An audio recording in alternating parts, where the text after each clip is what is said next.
Anti defection कायदा या देशामध्ये सक्षम करायचा असेल तर निर्णय आम्हाला अपेक्षित होणं अभिप्रेत या ठिकाणी।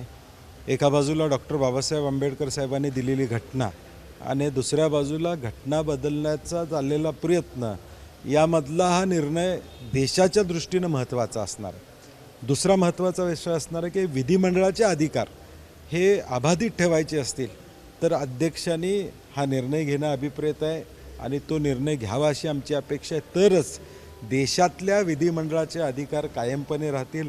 नाहीतर आज निर्णय चुकीचा घेऊन परत सुप्रीम कोर्टामध्ये न्याय मिळाला तर उद्या सगळेच विषय विधिमंडळातले सुप्रीम कोर्टामध्ये जातील आणि म्हणून विधानसभा अध्यक्षाकडून पारदर्शकपणे हा निर्णय व्हावा अशी आमची अपेक्षा असणार।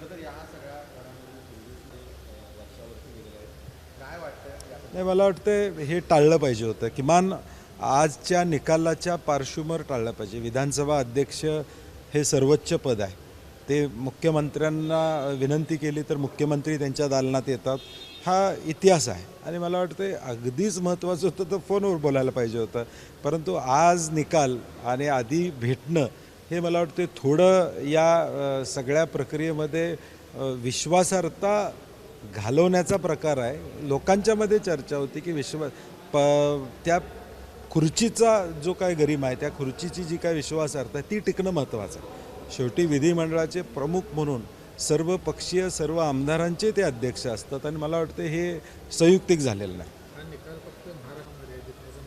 नाही, मी म्हटलं ना, देशाच्या या निकालावर लक्ष असतील। उद्या पक्षातून निवडून आलेली माणसं काही निर्णय घेतील, उद्या हा निर्णय विधानसभेपुरता मर्यादित असणार नाही।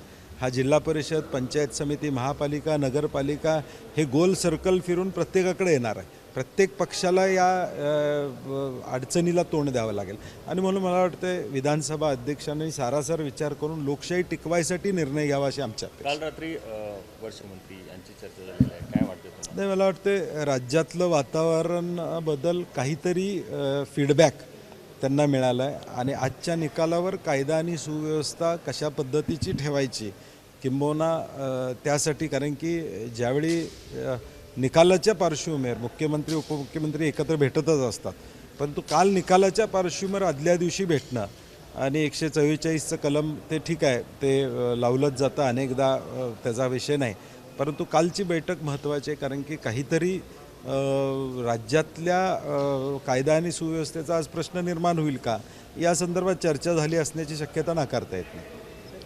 कोल्हापूर जिल्हा विधानसभेच्या आपल्या आघाडीच्या वतीने साधारण चेहरे कोण असण्याची शक्यता? नाही, इच्छुक बरेच जण आपल्याला बघायला मिळतात। अनेकांनी शिवसेनेतून इच्छा केलेली आहे, काँग्रेसमध्ये इच्छुक आहेत, राष्ट्रवादीमध्ये इच्छुक आहेत, वरच्या पातळीवर काही वेगळ्या चर्चाही या ठिकाणी सुरू आहेत आणि म्हणून मला वाटते येणाऱ्या 8-10 दिवसामध्ये पिक्चर क्लिअर होईल की सीट कुणाला मिळते आणि सीट मिळाल्यानंतर उमेदवार हा निश्चित होईल। परंतु निश्चितपणे महाविकास आघाडीचे दोन्ही उमेदवार कोल्हापूर आणि हातकणंगलेमधून निवडून येतील। नाही, अजून मी काय म्हणतो की आज सीट वाटप होणं महत्त्वाचं आहे। दिल्ली स्तरावर याची चर्चा चालू आहे, काल दिल्ली स्तरावर प्राथमिक बैठक झालेली आहे आणि म्हणून जे घटक पक्ष आहेत त्यांच्याबरोबर चर्चा सुरू आहेत आणि मला वाटतं यातून निर्णय 8-10 दिवसामध्ये होईल, झाल्यानंतर हिची स्पष्टता होईल।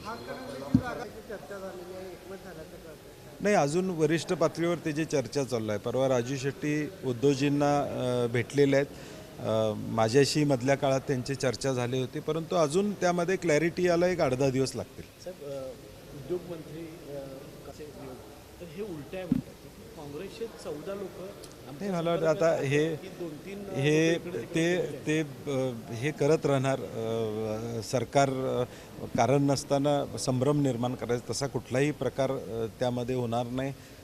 काल देखील सुनील केदारांना जामीन त्या ठिकाणी मिळालेला आहे आणि अडचणीत आणण्याचा त्यांचा प्रयत्न असला तरी काँग्रेस एकसंघ आहे आणि अगदी त्यांचे खासदार म्हणत आहेत तुमच्या वक्तव्यामुळे आमची दखल घेतली जाते। एबीपी माझा, उघडा डोळे बघा नीट।